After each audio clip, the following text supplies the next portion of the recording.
Sir,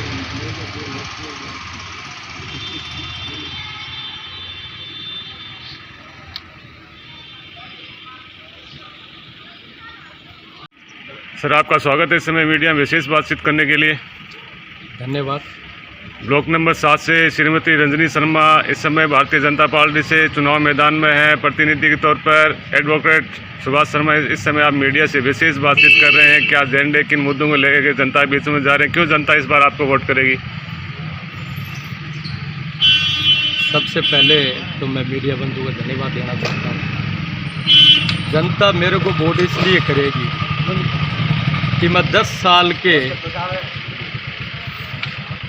advocate career के अंदर 10 साल से मैं जयपुर में रह रहा हूँ और 10 साल के अंदर मैंने वहाँ पे वकालत कम की है और मेरे ददरेवा धोलिया पाबासी के गाँव के लोगों की वकालत ज़्यादा की है।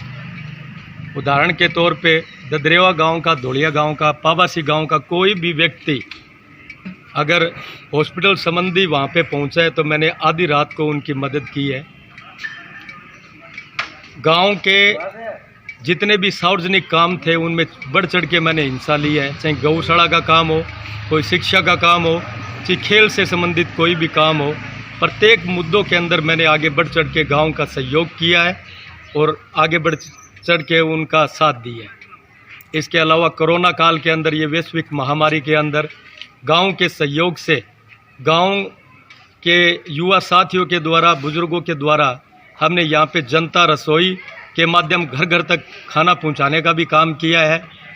और एक बहुत बड़ी जो मैंने काम किया है, कोरोना काल के अंदर सारे साधन यहाँ पे बंद हो चुके थे तो मैंने जयपुर से, बीकानेर से, चूरू से घर घर दवाइयाँ भी पहुँचाई है। इसके अलावा बहुत से अनेकों काम है। खेल जगत में भी मैंने काफ़ी युवाओं के लिए यहाँ स्टेडियम निर्माण के लिए भी आगे नेताओं से, प्रशासनिक अधिकारियों से बार बार मैं अवगत करवाया है और उनकी मदद करने की कोशिश की है। इसलिए जनता इन तमाम परिस्थितियों को मद्देनज़र रखते हुए भारतीय जनता पार्टी को, मेरी धर्मपत्नी रजनी शर्मा को वोट करेगी और यही मैं अपील करता हूँ। है वो एक धार्मिक स्थल है और यहाँ पर लाखों अनेक राज्यों से लोग आते हैं यहाँ पर दर्शना करने के लिए। तो आगे ब्लॉक की जनता देखती है तो वर्तमान में जैसे यहाँ पानी, शिक्षा, चिकित्सा की कैसी व्यवस्था है और आगे इस क्षेत्र में आपका कैसा सुधार रहेगा इस बार रंजनी शर्मा अगर वीडीसी सदस्य चुनी जाती है तो? यहाँ अगर भारतीय जनता पार्टी को ददरेवा, धोलिया, पाबासी के लोग वोट करते हैं तो यहाँ पे मेले की व्यवस्था आपकी बार बहुत ही अलग तरीके की रहेगी। जगह जगह पे पानी के टैंकर की व्यवस्था रहेगी और सफाई की व्यवस्था रहेगी और बाहर से आने वाले यात्रियों के लिए यहाँ पे बीडीसी मेंबर के द्वारा, पूरे गांव के सहयोग के द्वारा, अगर इस तरीके के कई यात्री हैं जो दूर दराज से आते हैं उनके लिए हम यहाँ पे गाँव के सहयोग से भंडारे की व्यवस्था भी यहाँ पे करेंगे। ब्लॉक में ज़्यादातर किसान लोग रहते हैं, उनका जो रोजगार है वो खेती बाड़ी पर डिपेंड करता है। किसान क्या उम्मीद रखें आपसे? किसानों के लिए, किसानों की टाइम पे गिरदावरी करवाना, उनका मुआवजा दिलवाना और फसल बीमा दिलवाना, काफ़ी इस तरीके के मुद्दे जिनके क्लेम रुके हुए हैं। काफ़ी पहले भी हमने मदद की है यहाँ पे और आगे भी किसानों के लिए टाइम पे यहाँ पे किसानों के लिए कैंप लगाए जाएंगे और किसानों के मुद्दों पे गौर फरमाया जाएगा। खासतौर पर युवा वोटर जो खेल और शिक्षा के क्षेत्र में आपसे क्या उम्मीद रखें? युवाओं के लिए, युवा मेरे साथ में क्रमबद्ध तरीके से जुड़े हुए हैं। युवाओं के लिए मैंने काफ़ी यहाँ पे प्रयत्न किए हैं। पहले भी ट्रैक निर्माण के लिए आवाज़ उठी थी। यहाँ भारतीय जनता पार्टी की जब सरकार थी, पिछले दिनों प्रधान जी के पास में हमने ज्ञापन दिया था ट्रैक निर्माण के लिए, जिला प्रमुख जी के पास भी गए थे, लेकिन टाइम न रहते हुए वो काम पूर्ण नहीं हो पाए। अगर भारतीय जनता पार्टी को ददरेवा, धोलिया, पाबासी के लोग वोट कास्ट करते हैं तो मैं आज मीडिया के माध्यम से वादा करता हूँ यहाँ ट्रैक का स्टेडियम भी हम बनवाएंगे यहाँ पे।